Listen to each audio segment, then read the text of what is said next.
All right, so one of the topics that I think is difficult to tackle is the issue of terror in countries that don't really get a lot of attention.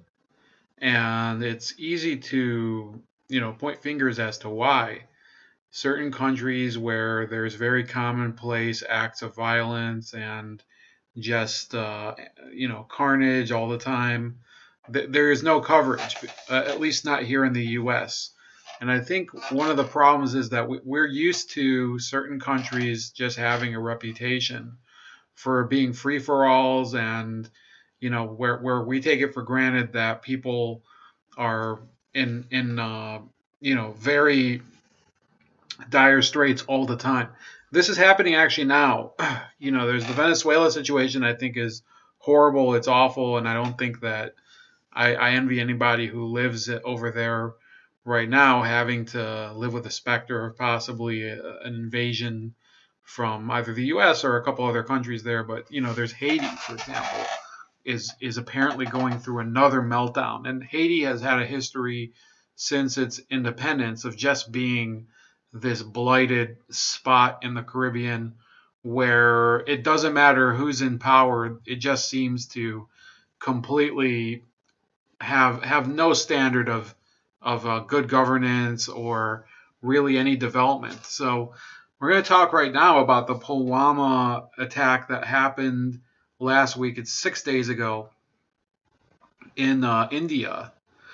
And I have somebody who comes on the program once in a while, Arjun, who wants to talk about this later this week. But I think it's strange. We didn't really talk about this attack. When the Bataclan attack happened in Paris, we did talk about it.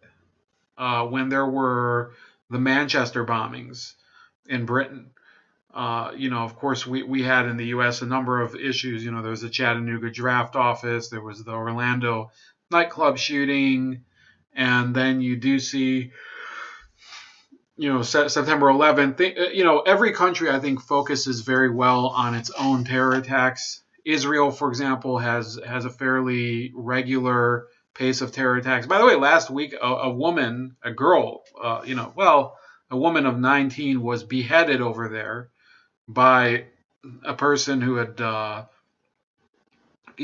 through security barriers and, left her for dead in an orchard or something. Terror attack. Those types of things happen in those countries, and we generally take it for granted because we think that, this can't happen here, that people can't be murdered for, by virtue of some sort of cause, whatever it may be. It could be jihadism, as it was in the case at Pulwama over in India. It could be because of other ideological reasons. There was, for example, in Tokyo, I remember reading a long time ago about the Tokyo subway attack, which was perpetrated by kind of a fringe Buddhist cult, the Aum Shinrikyo. So, these types of things do happen, and then people sort of gloss over them and move on here in the U.S. And I sort of wonder, do we really think that this won't come to the U.S.? And or is there kind of a disconnect between one sector of the American public and another sector? I am a believer in the Second Amendment, and I do own some stuff which I'm not going to talk about. I don't know why some people like to flaunt the arsenal that they have at home, because I think it helps people know exactly what they have. So I think people should prepare for it. I think people should take advantage of the rights that they have, because in this case in Pulwama, it was 40 police officers in Kashmir, which is the disputed part of India along the border with Pakistan. They murdered 40 police officers. Now, if you're one of these Pakistani people, you're saying, well, they don't belong there anyway. This is supposed to be, either independent Kashmir or part of Pakistan. Well, the fact is that, jihadis attack Pakistani soldiers too sometimes. Pakistan is really a mess of a country. And those people that say, well, India, what are they supposed to do? The Muslims were supposed to get swallowed within India and lose all their rights. I don't know if any of the rights have been preserved in Pakistan. Karachi is a mess of a city. If you look at it's one of the most violent places on the planet.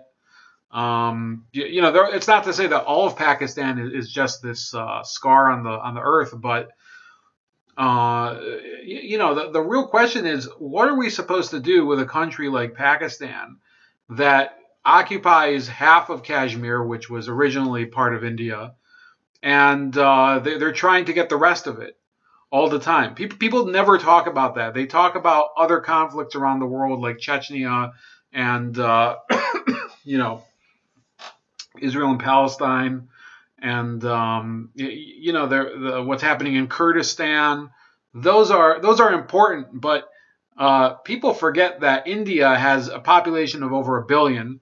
Their army apparently has a force of over 1 million people. Pakistan is just a much smaller country, by the way, has an army of about 500,000, and those are just the land branches of their armed services. I was just doing some brief surveying before this.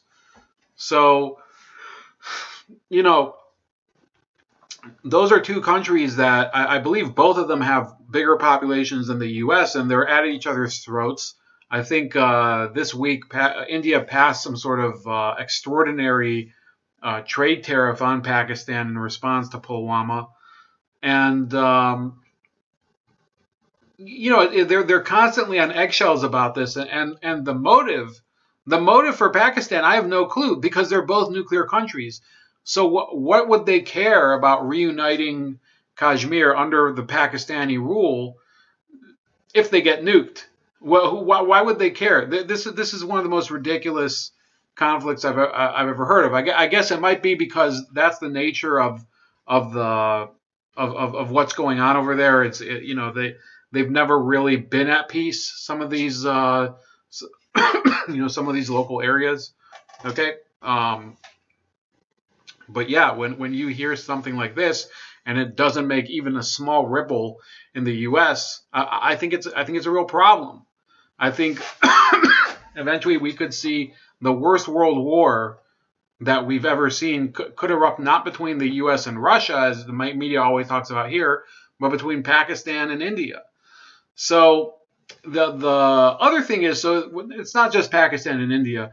Last month there was a huge terror attack over in Kenya, and people didn't care either. Why? Because obviously people in the U.S. have more retarded priorities as far as what's in the news or not. They were talking more about issues with the government shutdown and Nancy Pelosi and whatever, and whether there's going to be a State of the Union. Apparently, the intelligence services over there knew that Somali terrorists from the Al-Shabaab group were going to attack in the area. And when people know that, I'm wondering. So I don't think I have any viewers over in Kenya, or for that matter, anywhere in the region over there. But I wonder if people over there have the same reaction if they know that their government knew about a terror attack that was coming. If they have the same response in terms of public protest as they do here, when people started to suspect that the Bush administration may have known about 9/11, there was this networking and organization of people that started to say, well, maybe there was this reason why Bush wanted this to happen. I don't really want to get into that neck of the woods right now, because it would be a totally different conversation that would take too long. But it's still something that gives me pause. Some of these countries are just constantly dealing with terror and incursions and stuff like that. Kenya isn't necessarily the best case, but just a few years ago, they even mentioned it.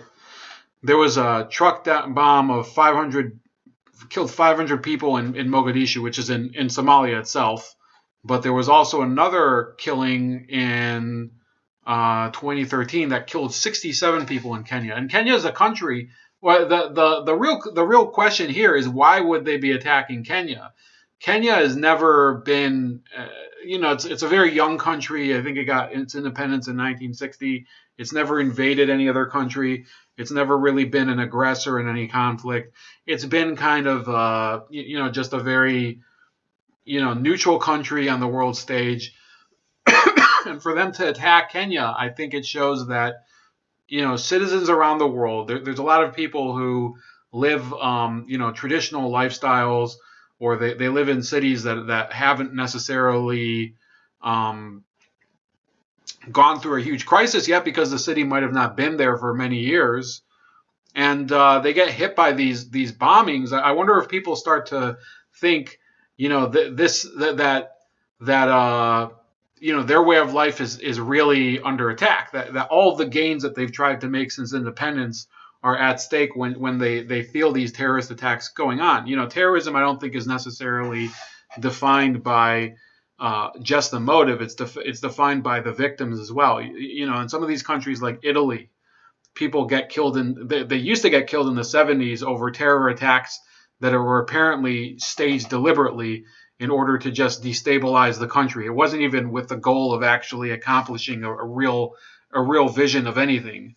There was I think it was the Bologna bombing of the late 70s, killed over 100 people, and it turned out later it was organized by members of the security force in order to paint the left over there as having done. So it was a very complicated scheme, and those types of things are, they should give you pause to worry.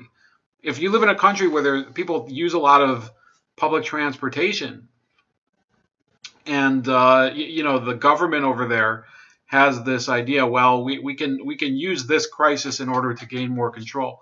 Well, these types of things do happen.